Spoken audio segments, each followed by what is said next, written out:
Hi everyone, and a warm welcome to yet another new episode from the Xpert Series. To those who just joined us, you can find us live on our YouTube channel, LinkedIn Live, and also Facebook Live. So what is the Xpert Series? It is actually a casual talk show that features conversation with influential business leaders and disruptors within our region. Our series will be focusing on talking about the challenges and opportunities within the business space, while sharing insights and perspective from our fellow guests. In a world where technology has become the driving force of progress, one company stands out for its commitment to empower the underserved. Today, we present an exclusive interview with the highly visionary Mr. Farhan Khairol. He is the CEO and founder of Products2U, a company that is revolutionizing the way technology empowers the B40 community. So, Assalamualaikum, Farhan. Thank you so Waalaikumsalam much warahmatullah. for attending in such short notice. Thank you. Really, the pleasure is mine. It's an honor to be here on this talk show. Thank you so much. Alhamdulillah. And how are you doing, by the way? I'm doing Been busy? fantastic. Yeah, busy is good, as you know. Yeah, busy is good. Yeah, correct. And today, perhaps we can start with the most common question. Apa itu ataupun what is products to you? And what is the big why? Kenapa you establishkan this social impact enterprise? Yeah, thank you for that question, Luqman. I think let me first start by explaining the concept of products to you, right? So what exactly is products to you and how are we helping the B40 communities as we have so put forth in our vision and mission lah. So products to you in its core form, we are essentially a marketplace, right? That connects sellers, all these brands to reseller agents. So we have one platform that aggregates products and services that connects people to be able to sell a variety of products and services from. So the problem here today, you have many people out there that is from the B40s, from the underserved market, that is sitting idle, that is not able to get a job, that desperately needs a way and a measure to earn an extra income, right? You put that against the backdrop of the Malaysia's economy and culture of selling is very much heavily skewed towards the agent network and selling culture, right? So for most of these people, for them to earn an extra income, there's this gig economy, being a Grab driver, being an Uber driver, and the other part of that gig economy world is for you to be an agent to product suppliers, right? So for example, you want to be an agent to this cosmetics brand, you want to be an agent to this perfume brand, so that you are able to sell and earn a decent enough income from that job lah. But the problem with that agent punya structure is that you are limited to that brand punya marketing, you are limited to that brand punya exclusivity. For you to then be able to jadi agent untuk brand-brand lain, then you have to go out and look out for another products that you want to sell for that brand. So that's one problem. The other problem that we see today is that these agents, they are mostly exploited in the sense that they are being forced to take up stocks in advance, and they are also required to maintain that amount of stocks monthly for them to earn that decent amount of commission. I mean, people do drop ship every day, but that drop ship punya commission is as high, paling power you boleh pergi pun is only 10%. So people can do drop ship, but the effectiveness of that sales on dropship with that kind of margin punya motivation is just not going to be there, right? So why I started this business is because I wanted to allow people to have access to a wider range of products and services for them to just easily sell from. So diorang tak payah lagi nak pergi many product partners, product suppliers untuk orang jadi agent, right? So they just sign up easily, tak payah bayar any subscription fees, there's no membership fees. Once they sign up, kita orang vet through diorang punya identity, make sure they are real person lah, and that's very important for us, right? Diorang dah boleh easily sell all these products and earn commission as high as the stockist is earning out there. right? And we're talking about 30% commission, 35% commission. So that's the whole idea lah, that we want to empower these people who can have the ability to sell and easily generate income from their ability to sell too. So right now there's no one platform yet. So a part of that motivation is also to empower these people to learn lah, to educate. So in essence, we are creating a platform untuk memudahkan orang untuk jual dan earn income. Tapi I mean, I don't want to say mudah lah, sebab tak senang, nak senang kan. There shouldn't be any easy shortcut path to success. What we are really creating is an easy way, and the true meaning of it is an effective way, an efficient way for you to be connected with more products and services, for you to then easily generate income lah. So that is actually the big why and how I started this company, and the big vision why I believe many of the Malaysians especially will benefit from this platform, given our backdrop and tendency to leverage on agent selling and personalized sales to do a lot of these sales. I see. I can see that Product2U is basically the enabler, and you bridge the gap between the underserved people, B40 in particular, yang nak buat gig economy ni, but having a lot of issues when it comes to access of the principal. So you are the enabler. Betul. A very, very good idea. So I mean, let me just explain a bit more lah, what kind of products we have, right? So we have sugar bomb. Kita ada sugar bomb perfume, you boleh dapat commission as high as 35%. Kalau perfume you jual satu perfume tu harga dia RM60, commission yang you dapat outright kepada you yourself is RM20, that's 30% commission lah. So sugar bomb punya perfume is one of the more demanded products on our list. The next we have Aina Beauty, so cosmetics, skincare. So Aina Beauty product is also being demanded and being one of the most selling products on the platform, right?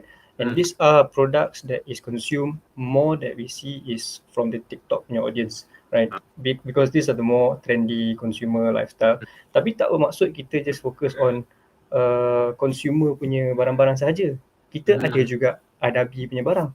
And the thing that is interesting to note about having Adabi in the platform is that Adabi punya products allow our range of users that is from the kedai-kedai runcit punya segment. So kita punya users/agents bukan je individual. Kita ambil juga kedai-kedai runcit, kita ambil juga warung-warung, kita ambil juga SME yang nak jadikan platform kita tu sebagai satu additional income source. Okay? The idea, as I said, is simple. Pelbagaikan lagi diorang punya product service kepada diorang punya already incoming customers. So you imagine satu kedai runcit ni yang dekat, contohnya cakap Terengganu lah. Right now, diorang beli Adabi punya produk bukan daripada Adabi punya supplier. Diorang currently source Adabi products daripada hypermarkets macam Speedmart. Diorang source Adabi products daripada kedai depan diorang punya neighbor. So the margins, betul. And this is the homework, the groundwork that we had to actually painfully do for us to gain all these market insights. We spent 2 whole months just touring around Semenanjung, Malaysia, for us to actually know what are the things and pinpoints on the ground. And it wasn't easy for us to reach here lah.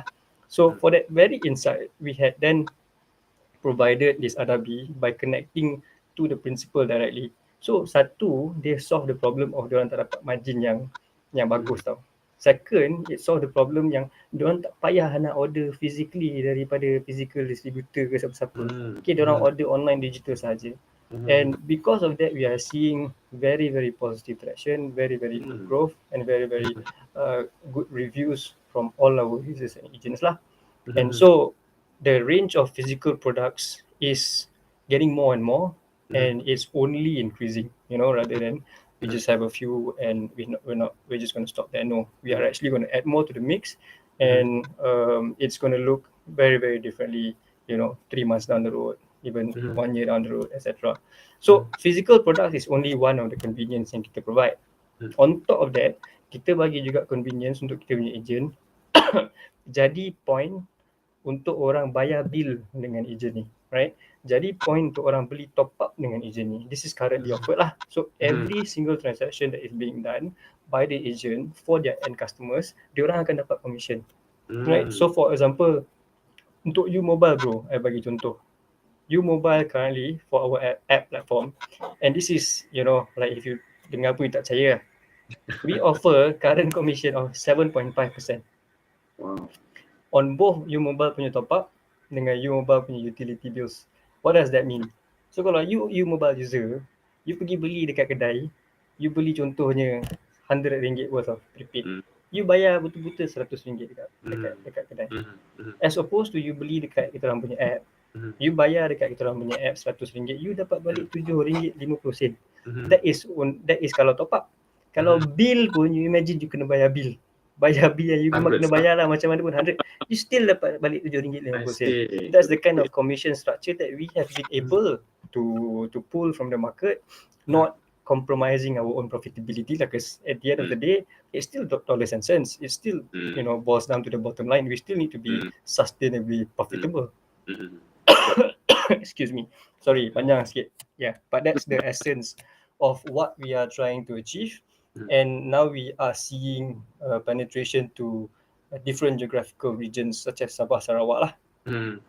And this is just an added note, perhaps, because you're talking about empowering people who have the kedai runcit, micro businesses, small businesses, those who yang berada di ceruk-ceruk ni ya. Betul. And I'm not even talking about what's in the pipeline lah. Okay, so yeah, I think we've gone to lengthy discussions over, you know, the potential of this platform kan. But what's in immediate pipeline is next, insyaAllah, agents boleh jual vehicle motor insurance. And you know, vehicle motor insurance is something that is memang every year kena renew, every year orang akan perlukan servis tu. And then diorang akan dapat, you know, commission from jual the insurance.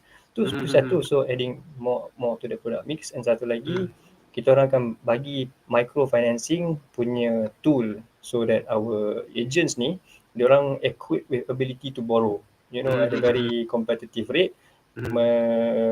Berbanding kalau diorang pergi bank, diorang tak dapat buat loan apa-apa langsung because of very low credit score or even lack of credit score. So just some of the things that we are doing lah. No wonder you know, niche yourself as a social impact innovator or company, because you're making an impact, you know, 1% at a time, so to speak. Yeah, and let's shift our discussion towards talking about technology, Farhan. Boleh. Can you share some specific examples? Macam mana Products2U leveragekan technology to make significant impact towards your audience? Yeah, so technology is something that we just can't live without, right? I mean, without the application platform, I wouldn't be able to touch the lives of all these 3,500 agents that I have on my platform today.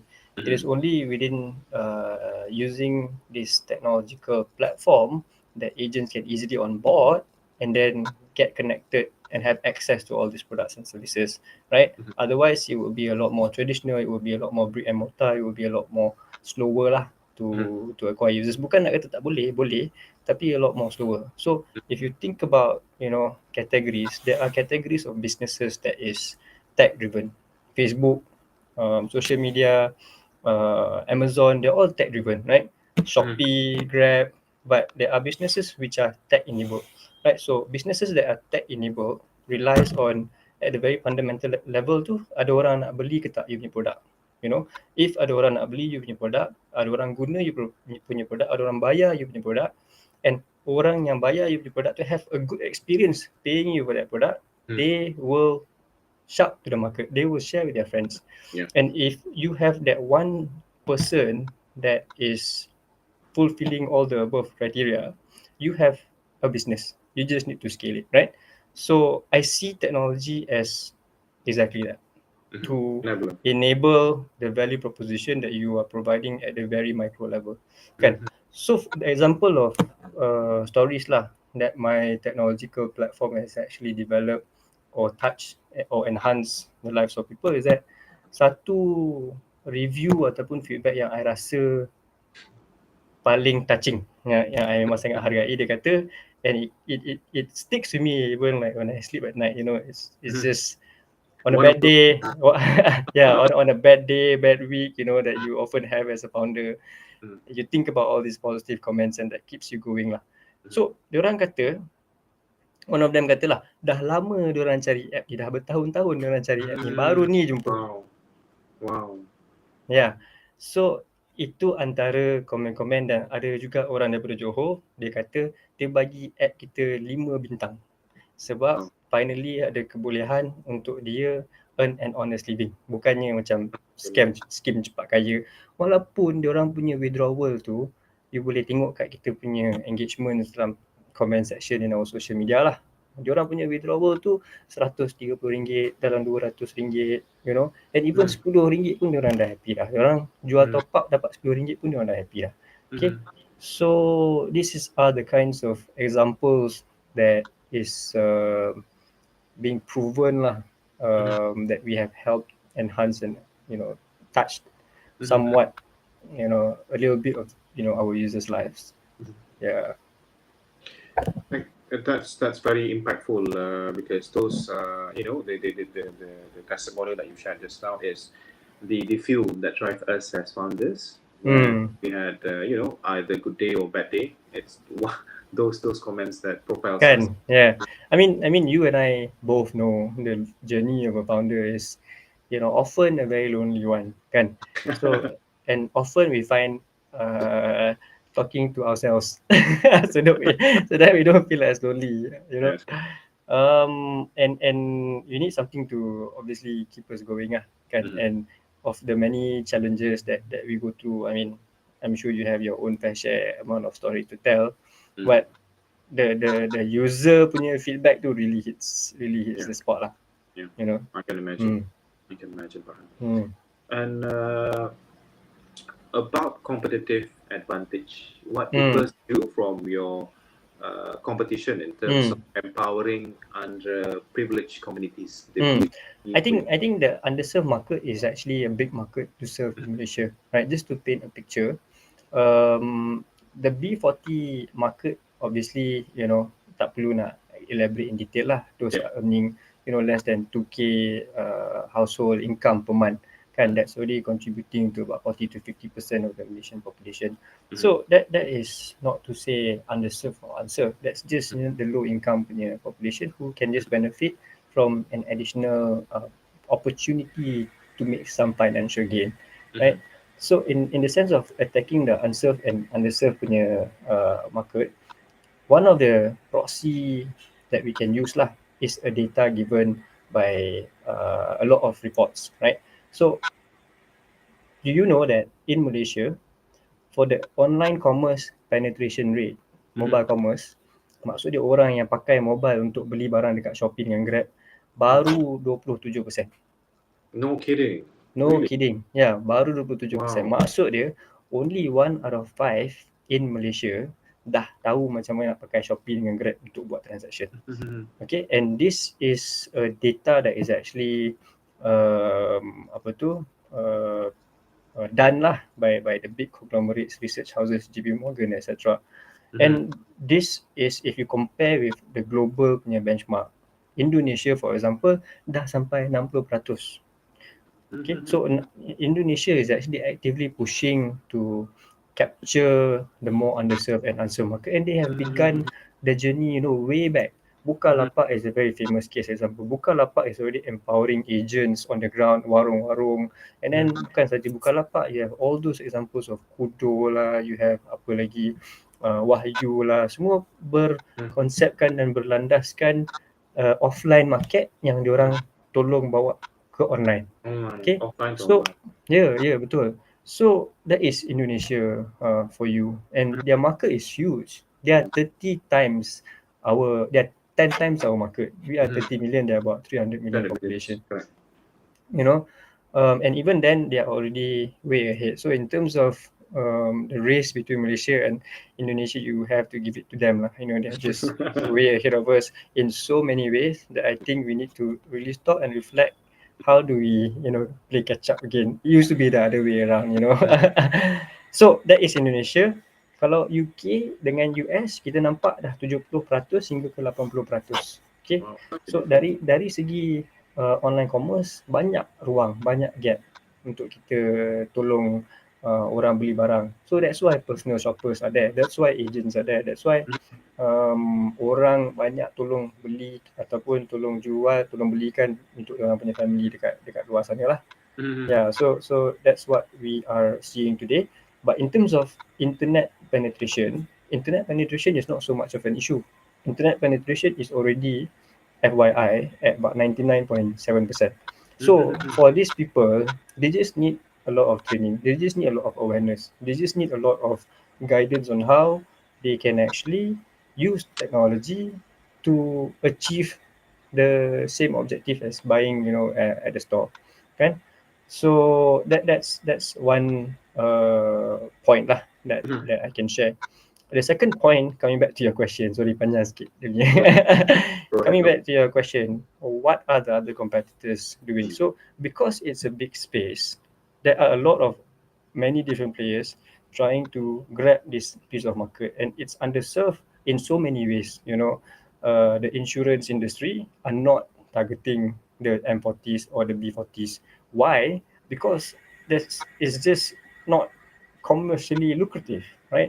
The insurance contracts that you see is about 100 to 200 ringgit baru you boleh get a decent enough insurance contract. Siapa nak bayar kalau you punya gaji dah about 1,500, just about minimum wage. Betul lah. So a lot of these underserved markets, they are very much underinsured, both in terms of the vehicle protection dengan the life protection. And based on data lah, the vehicle coverage protection makes up about 50% of the industry, of the insurance industry. So banyak lagi yang kita kena buat.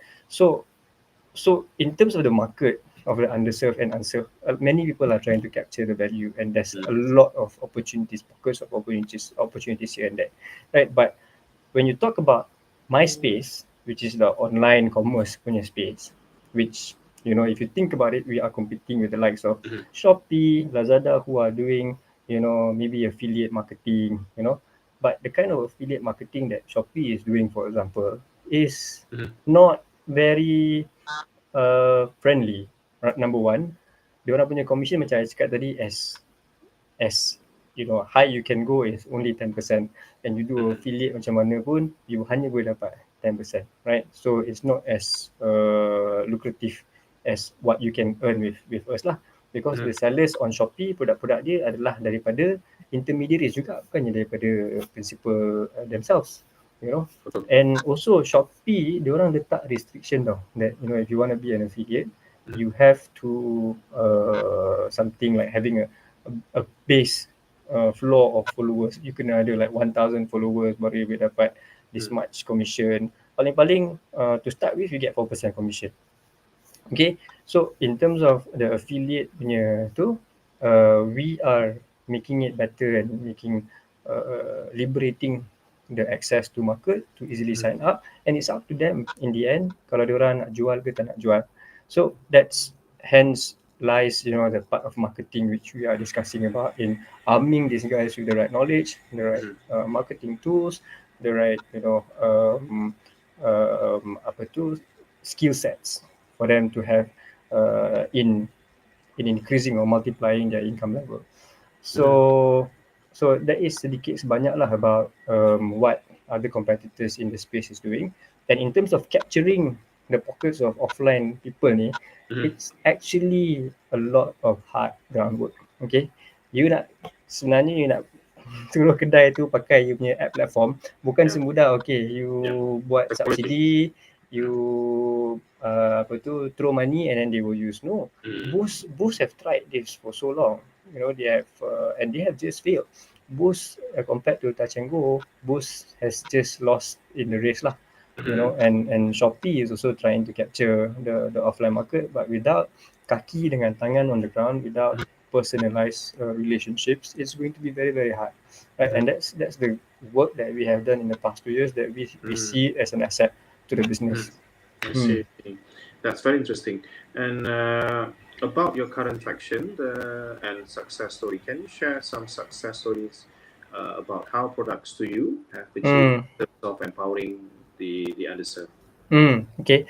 I like to share the story lah that our Please. agent ni dia masuk in March, right? And during March punya time tu it was Ramadan punya season, and we so happen to have kurma on our platform that we are selling, and kurma was a big moving thing lah during that period. From that kurma period alone, kurma sales alone, the agent yang masuk tu dia berjaya buat 10,000 sales.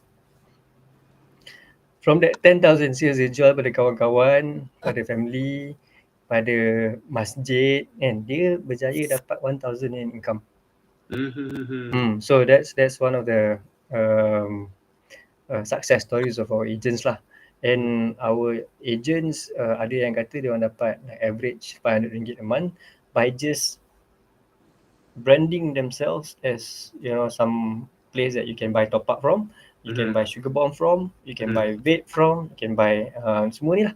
So it takes some effort on their side lah to market, to post on their social media, to tell people that, you know, they are doing this, you know. And in terms of our numbers, like we started from very humble beginnings. Like I didn't come out with this app immediately when I launched my product, right? My app looked very differently 2 years ago compared to what it is now, right? We started the platform with just a prototype, and the prototype was just at the time including bills and prepaid, right? And the idea was that we had this network of kedai runcit ataupun kedai phone yang kita boleh attack immediately.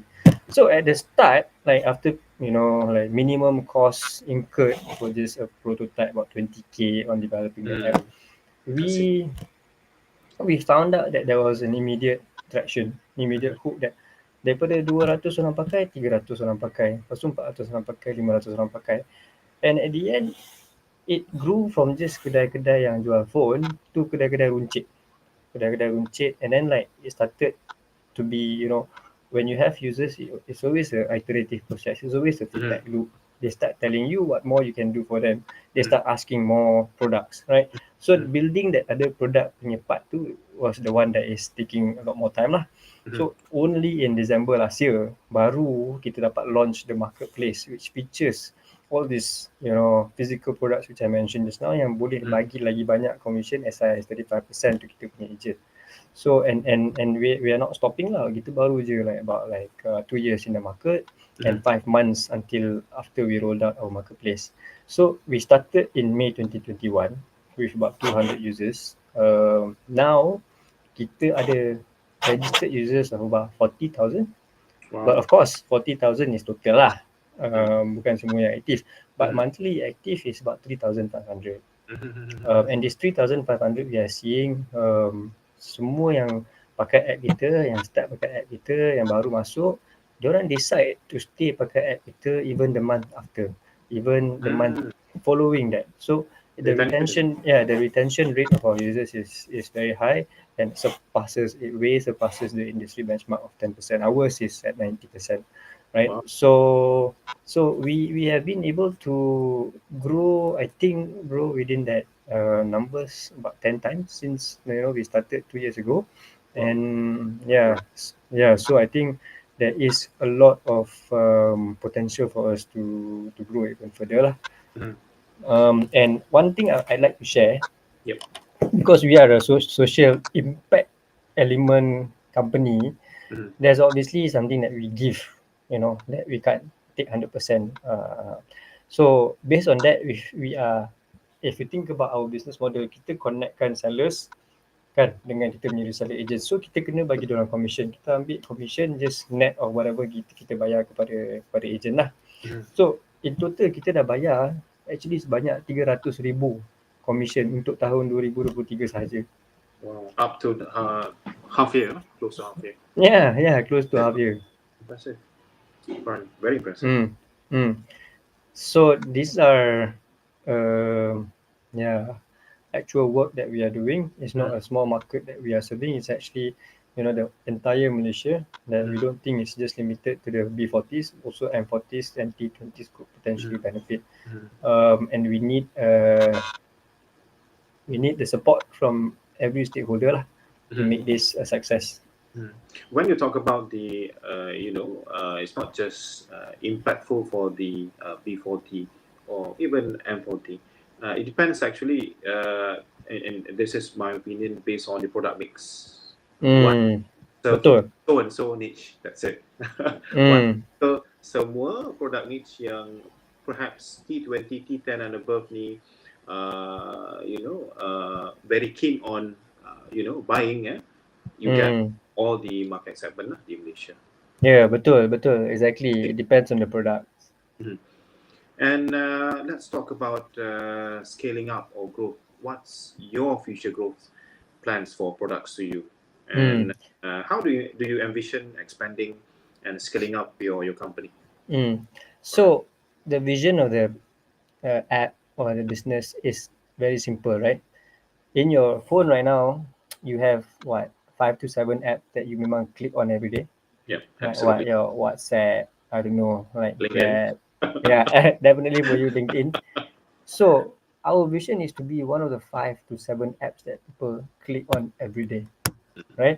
So that app, if you are a P2U agent, you will click on it to monitor your performance level, to monitor your sales level, and to also monitor, obviously how much money you can withdraw that day. And you as a P2U agent, people will know you that if you are a P2U agent, you can get all these products from that P2U agent, right? And becoming a P2U agent will be an exclusive thing. I see. Mm. And next, talking about the social impact goes hand in hand with empowerment. So this begs the question: does Product2U provide any trainings or upskilling initiative? Yes. That is a very important part of our business lah. So we do, not just one part of the business. Kita attract users, agents, and then they want just jual apa-apa based on their level of knowledge of how to use the app kan. We need to once we attract them, we need to make them stick and actually increase their level of sales. How do we do that, right? So to do that, we need to handhold all the agents so that they are taken from zero to hero. So we are conducting weekly training sessions on Wednesday night at 9 p.m. and the content is pelbagai lah. There's a variety of content. We are teaching them how to set up their TikTok profile. We are teaching them what kind of audience is behind what kind of platform. We are teaching them how to close sales based on a script. We are teaching them also how to create content that is more that is higher possibility to be FYP lah, right? And there is some tricks actually to do that, right? You need to understand TikTok punya algorithm. You need to understand the trend that is going on, and it's that simple actually. Like the trend, you pakai that background music, you tiru orang punya content, orang akan tengok punya. And as long as people watch your content from start to end, your video will go viral. And the best thing about TikTok is that it's not just restricted to your follower base. But as long as your content is engaging, it will be generating traction lah. And so right now we are trying to sustain our training punya module based on the current level of agents that we have, and we are always looking for ways to improve in the future. I see. That's good to know, Farhan. And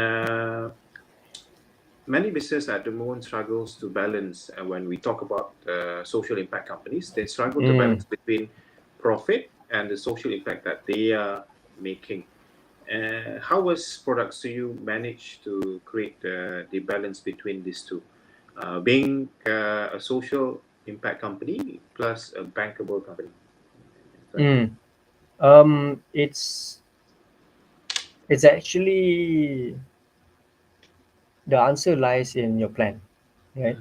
So you have to have a plan that is that point where you need to reach for you to know that you can only be sustainable, right?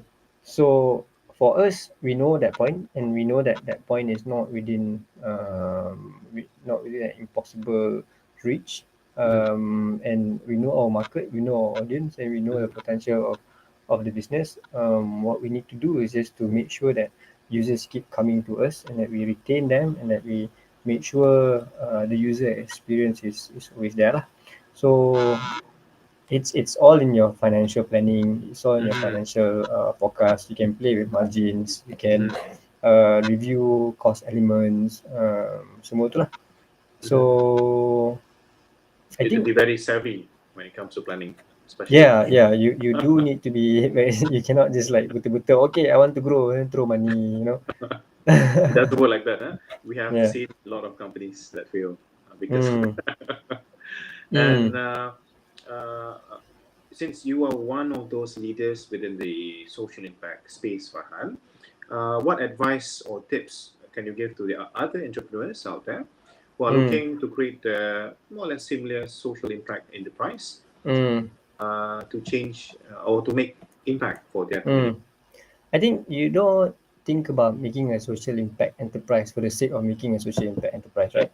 I You agree. start with a problem that you really want to solve, right? If it ends up being a big enough problem, it ends up being a social impact enterprise. And you start by asking yourself, what is it that I feel is painful enough for me? And one of the examples of social impact enterprise my friend is doing is, I mean, you can look it up lah. It's called Pink Collar Agency. So this Pink Collar Agency, it is actually providing better ethical recruitment services. Sebab sekarang ni you hire mates from Indonesia and everything, and there's a lot of exploitation lah. So they go through the process of training, all these mates and everything, and you can be a social impact enterprise and still be very, very profitable, you know. But the elements of your social impact too, it depends on the nature of the problems that you are trying to solve. Yeah, so I wouldn't advise for people to think about starting a social impact enterprise. I would advise for them to think about the passion that they find very deeply related or connected to, and then start looking for opportunities within that space. And more importantly, I think it's not just starting a social impact enterprise is tough. It's starting any business is tough, right? And every one of us out there is actually an entrepreneur within our own right. It's just whether or not we wanted to take that action to have that our own freedom and to take that risk. What if this fails? Can we actually survive? In the world out there, it's not an easy call to make lah. And because of that, I advise for people who are more inclined to the entrepreneurial life is actually do or do not. There is actually no try. And this is obviously a famous saying from Yoda lah. To me, there's two variables. One is idea, the other is execution. You can think of these two variables as one is a multiplier effect, the other is an exponential effect. If you have an idea but you don't have an execution, the idea is just still going to be there. If you have a 1 million idea, it's just going to stay. It's just going to stay. Like the class, yeah. Exactly. But if you have one idea, or like an idea that is big enough, 5, 10, but an exponential of like maybe 10, it's going to grow or even higher or bigger than $1 million or $1 billion company, right? So in every idea, the only thing that matters is what I tell myself lah. I keep reminding myself is in the execution. And that's, I think, what separates good founders from great founders, and what I think separated Google from the many search engines that was pre-existing back then, and the many great companies today. They didn't exist because they were the first to start. They existed because they had a great competitive advantage. And I think it doesn't just then apply to social impact enterprises. It applies to any enterprise that you like to start lah. Very wise and impactful. I believe a lot of entrepreneurs will learn a lot from that 5 minutes of your pep talk. Itulah. And lastly, before we go, to those who are interested to generate income, how do they start to download or to access products So to you? they can just go to their app store, Google Play or Apple Store. They can search for P2U and they can just download. Once they download, they can sign up. The sign up process is, I'm told lah, very easy. Thank God. Yeah. Uh, And once they sign up, the next thing is to provide the KYC lah. Like they need to provide the front IC details, back IC detail if they want to continue further as an agent. But only after being verified can you start carrying out transactions. Right? It is very easy. So, to our listeners who are very keen to perhaps create a new channel of income, this is one of the way, using technology to enable you to create a new channel of income. And this concludes our captivating, I would say, episode of the Xpert Series with the CEO and founder of Products2U, Mr. Farhan. And we leave our listeners or viewers with a famous quote that perhaps encapsulates the essence of Products2U mission and also the transformative power of technology. Technology is not just a tool, it is the key that unlocks the door of opportunity, empowering the underserved and creating a world where dreams know no boundaries. So join us next time as we continue to explore the stories of those who are turning the impossible into possible, one innovation at a time. So thank you so much to all for joining us on the Xpert Series where inspiration meets action. Thank you, Lokman, for having me, and most importantly for hearing me rambling for all this time. Giving advice is one of our responsible as an entrepreneur, especially founder. And thank you so much, Farhan, again. Thank you for coming into our session. And have a good evening. Assalamualaikum. Waalaikumsalam warahmatullah. Thank you.